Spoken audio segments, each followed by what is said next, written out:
boys and girls. I am the Monocled Gamer, and this is This Week in Gaming.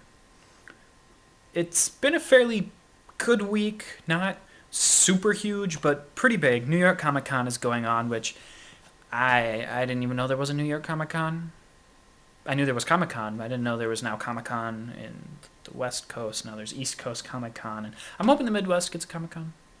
That would be nice, preferably somewhere near me, because I can't make it to either side. I live right in the middle.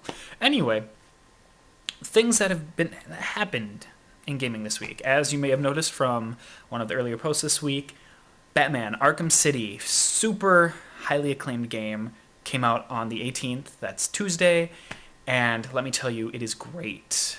I am enjoying playing through it. Once I get all the way through, I'll toss up a review for you guys so you have a full idea. If you want more information about it sooner, send some comments or post on these messages somewhere and let me know that you want a pre-finish review. I'm totally cool with doing that. I just will default to waiting till I beat it, if possible. But anyway, Batman Arkham City came out. A lot of people looking forward to that game. I was looking forward to that game. It had some DLC issues, the Catwoman content, which is not... It's prepackaged with every game, but it's a download code, basically to discourage secondhand buying, which completely disregards any profit to the developer of the game. Basically, for example, when you go buy a pre-owned game from a Best Buy or a GameStop, Best Buy and GameStop make the money from that. None of the proceeds of that go to the people who made the game.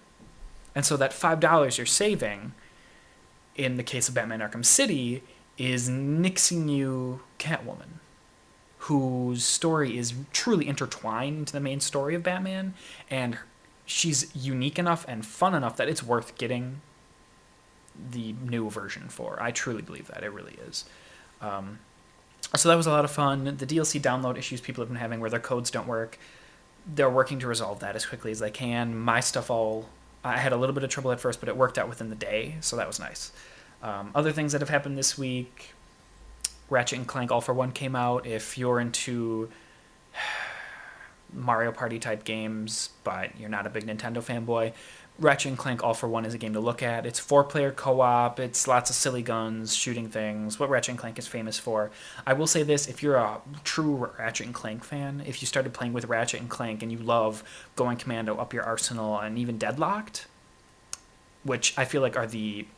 Truly, Ratchet and Clank Going Commando and Up Your Arsenal, I feel like are the trifecta of Ratchet and Clank games. I feel like everything they've done afterward, while there have been improvements here and there, don't measure up to the originals. Maybe I'm a purist.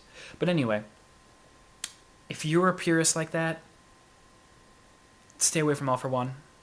It has the humor, yes, but the gameplay has suffered because of the cooperative 4-playerness of it. You can't play it alone. Well, you can, but they'll give you a computer AI bot as a teammate who is less than brilliant. It's also got some weird bug issues, so be wary of that. It's a rent, not a buy, and that's only if you're really into either 4-player co-op games or really into Ratchet and Clank, and don't believe me. So, there. We've got some more news on Skyrim, which comes out in 3-ish weeks, 11/11/11. Elder Scrolls V Skyrim is going to be a great game. There's no doubt about it. It looks beautiful. Game trailers went down and talked to Bethesda and revealed some new shouts, which, if you don't know, the game has everything to do with dragons. Dragons have returned to the world, essentially, to Skyrim in particular, and they're everywhere. The developers said that there are about 6 kinds of dragons, and within those 6 basic types, there are differing sizes and colors and power levels and that kind of things.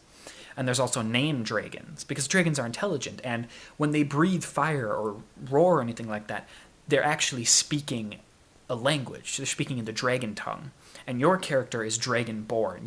You have a dragon soul within you. So you can use shouts, which basically are you shouting out words in the dragon tongue and using those words to create effects. For example, what they revealed today is that there's a shout that encases your weapon in wind, which basically allows you to attack much faster, which is really cool.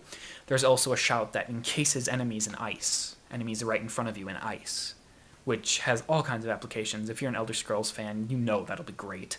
But the one I think is most interesting is there's a shout that makes you ethereal. So essentially, you use it and you lose the ability to attack for the period of time it's active, but you are completely invincible. You cannot take damage. They were talking about the ability to jump off of a mountain while ethereal and land. I mean, a mountain, and land all the way at the bottom and not take any damage. And that sounds fantastic. So I think Skyrim is definitely something to start getting excited about. It's definitely a Game of the Year contender, but it has some stiff competition already. Batman Arkham City, great game. Dark Souls, great game.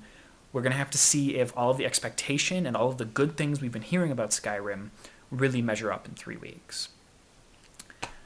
The only other thing I really want to point out, just because I was just watching videos about it, Ultimate Marvel vs. Capcom 3 has had a bunch of new characters revealed, namely Nemesis from the Resident Evil series, which is a big mutant boss, essentially, from those games. And he's huge. I mean, he's Sentinel big.